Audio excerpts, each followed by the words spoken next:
Nova Família, parte 27. Certamente, hoje estamos encontrando o verdadeiro, o puro e o autêntico sentido para aquilo que no primeiro século Paulo chamou a loucura da pregação. 1 Coríntios 1, 21. Durante todo o tempo que escutei e percebi como as verdades do Evangelho da incircuncisão tornavam cada dia mais livre o meu coração, então não podia entender como se poderia definir como uma loucura algo que fosse tão sensato, tão inteligente e tão sábio. O Evangelho da graça de Deus era o mais sábio que eu pude ouvir. Então, como ele poderia ser definido como a loucura da pregação? Mas depois, com o passar do tempo, começam a se dar algumas rápidas e aparentes contradições no cumprimento dessas palavras que parecem me mostrar o elegante perfil dessa importante loucura. Uma loucura com sabor de sabedoria, mas loucura. Loucura e sabedoria ao mesmo tempo. Acaso não é uma loucura dizer que no ano de 2012, um extraordinário evento chamado transformação se cumpriria na pessoa de um homem comum e corrente, chamado Jesus Cristo Homem, e depois não acontece absolutamente nada do que se prognosticou com tanta firmeza? Certamente, há que se chamar a isso com o nome perfeito de uma autêntica loucura. E não somente transcorrido o ano 2012 não aconteceu nada, senão que depois haja um povo que siga crendo no que se confirmou que é certamente uma loucura. Deus está dando hoje ao mundo a perfeita e consumada manifestação do que ele chama uma verdadeira loucura. E todavia o mundo não pode ver o verdadeiro significado desta contraditória expressão. Vejamos se não é uma loucura que se dissesse através de uma contagem regressiva que o Senhor apareceria glorificado em uma data específica e depois, passado mais de um ano após cumprida essa data, e ainda que nada indique para a mente humana que esse evento possa ser cumprido, agora continue existindo uma comunidade de homens e mulheres mais firmes e mais convencidos do que nunca de que isso irá ocorrer. Esse é o máximo da loucura.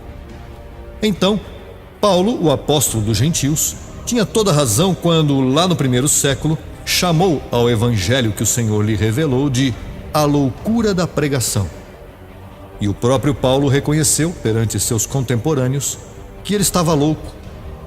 Suportai-me um pouco de loucura, pediu aos Coríntios, em 2 Coríntios 11, 1 e 2. Paulo também escreveu dizendo que o insensato em Deus é mais sensato que os homens. 1 Coríntios 2, 25.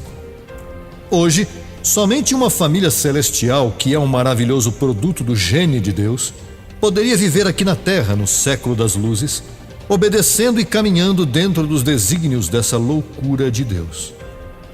Não houve coisa mais louca para os antediluvianos que Noé lhes dissesse que viria um dilúvio sobre a Terra e que Deus destruiria toda aquela geração. As coisas insólitas e que não podem ser provadas pela ciência do homem sempre foram uma loucura para gerações cultas e civilizadas. Mas acaso a sabedoria de Deus pode ser medida pelo homem animal, ainda que seja o mais culto de sua geração? Nos dias de Noé, Deus disse que viria um dilúvio, e veio. Quem pode impedir o Criador de todas as coisas que se execute o que ele determinou? Deus é o Pai de todas as ciências. Entretanto, porquanto os pensamentos de Deus são supremamente mais elevados que os pensamentos do homem, então não devemos estranhar que o que agora mesmo Deus pense com respeito a esta geração seja uma loucura para o homem de hoje. Se cumpre aquela palavra que Deus disse ao povo de Israel: criei filhos e os engrandeci, e eles se rebelaram contra mim. Isaías 1, verso 2. Quem deu inteligência ao espírito para que o homem tenha alcançado a estatura científica que alcançou hoje? Jó 38, 36. Deus. Então, essa mesma inteligência que Deus pôs no espírito do homem não alcançou a este, para que venha a discernir que o louco em Deus é mais sensato que os homens? Não, porque Deus resgataria hoje a seu povo da nova criação, não por meio da inteligência humana, nem por meio da razão, senão através de sua revelação. E esta revelação estava predestinada exclusivamente para aqueles que ele havia escolhido para a salvação. Essa é a típica loucura de Deus. Envia um Moisés para dizer ao governante que tinha escravizado a seu povo: Deixa meu povo ir, para que me sirva no deserto. E depois que envia Moisés, endurece o coração daquele monarca para que não deixe seu povo sair. Deus se veste com roupas vis para vir à terra e salvar o homem, ao invés de vestir seu véu humano com roupas de glória. Sem dúvida, o que para o homem é loucura, para Deus é sabedoria, pois é glória de Deus em cobrir um assunto.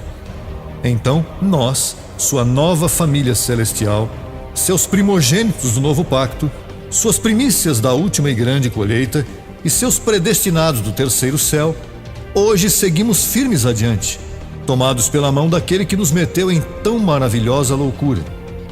Abba, Pai, a pluma de JH a esse louco que veio hoje do céu, a sua esposa Liz, a sua enteada e a sua nova família celestial, com imenso amor.